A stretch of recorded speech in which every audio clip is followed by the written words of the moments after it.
Buenos días con todos, somos alumnos del Colegio Edwin Alexander del tercero de secundaria y vamos a realizar una entrevista con respecto al bicentenario de la independencia de nuestro Perú, que lo festejamos este año con la ayuda del contador Lucio Coahuila. ¿Nos independizaron o nos independizamos?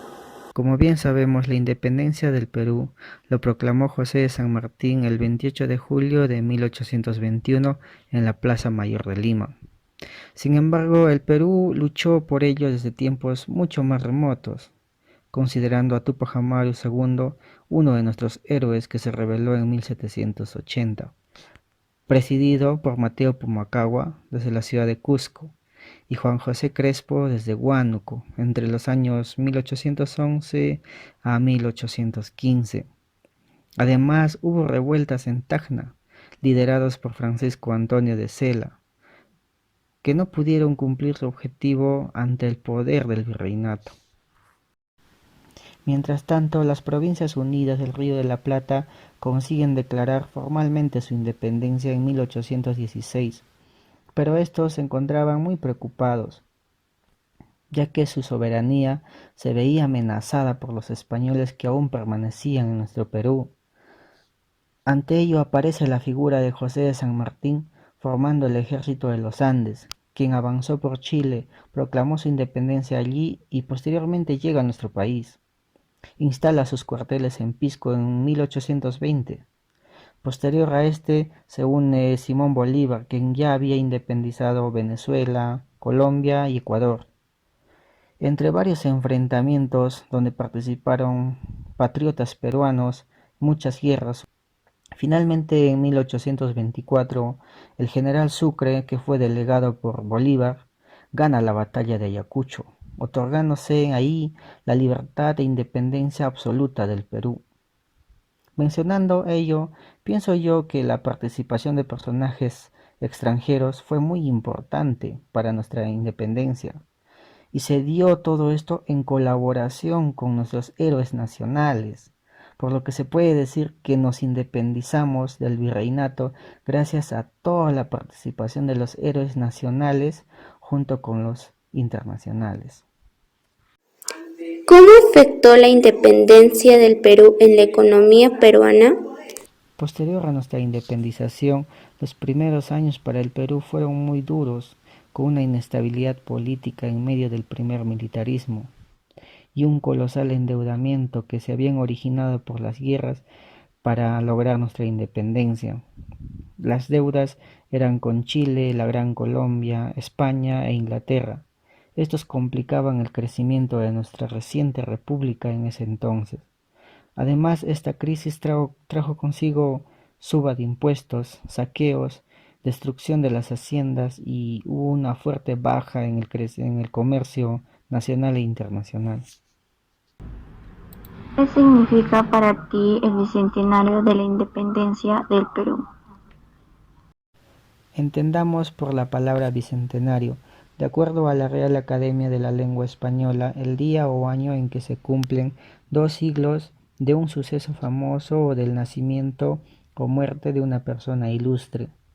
Conociendo ello, si nos ubicamos en nuestra historia, el periodo republicano que comprenden los hechos desde que el libertador José de San Martín proclama nuestra independencia en 1821 hasta nuestros días actuales, diremos que el 28 de julio de este año se celebran nuestras fiestas por los muchos logros que hayamos obtenido y los problemas o errores que hayamos superado en el pasado.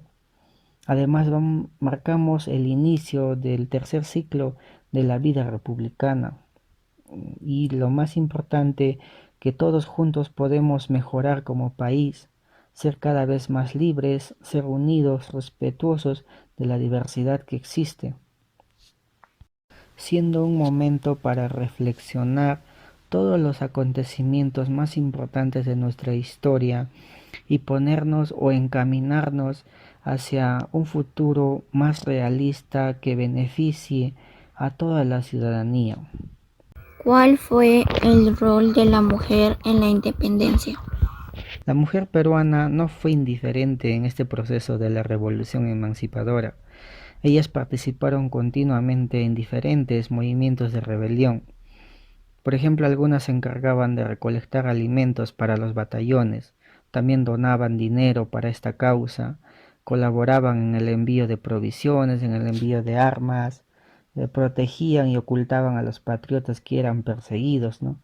Además cumplían roles de espía.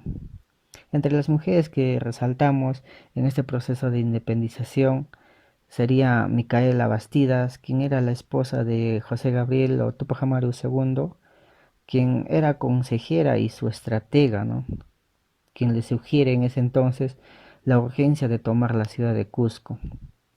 También tenemos a las heroínas Toledo, quienes cerraron el paso a las fuerzas realistas, cortando las amarras del puente de Balsa en medio del fuego cruzado del enemigo. María Parado de Bellido, también quien informaba de los movimientos de los batallones realistas mediante cartas, pero ella no sabía leer ni escribir, entonces se apoyaba de Matías Madrid. Mencionemos también a Juana de Dios Manrique, ella era una dama limeña que apoyaba económicamente, además hacía el rol de enlace en las comunicaciones del Real Felipe en el Callao, donde José Antonio de Sucre enviaba a los patriotas de Lima sus mensajes.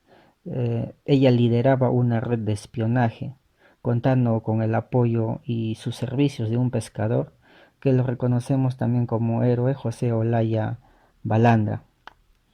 Mencionamos también a Manuela Sáenz. Ella era una patriota ecuatoriana. Ella vistió el uniforme militar luchando en las batallas de Junín y en la batalla de Ayacucho. Ella fue ascendida a coronela del ejército del Gran Colombiano. Acompañó a Simón Bolívar en su lucha independista. Y finalmente puedo mencionar a las Rabonas, quienes proveían ayuda médica y daban alimentos a los soldados, ¿no? Ellos siempre iban en la línea final de las tropas, por eso se les dice las Rabonas.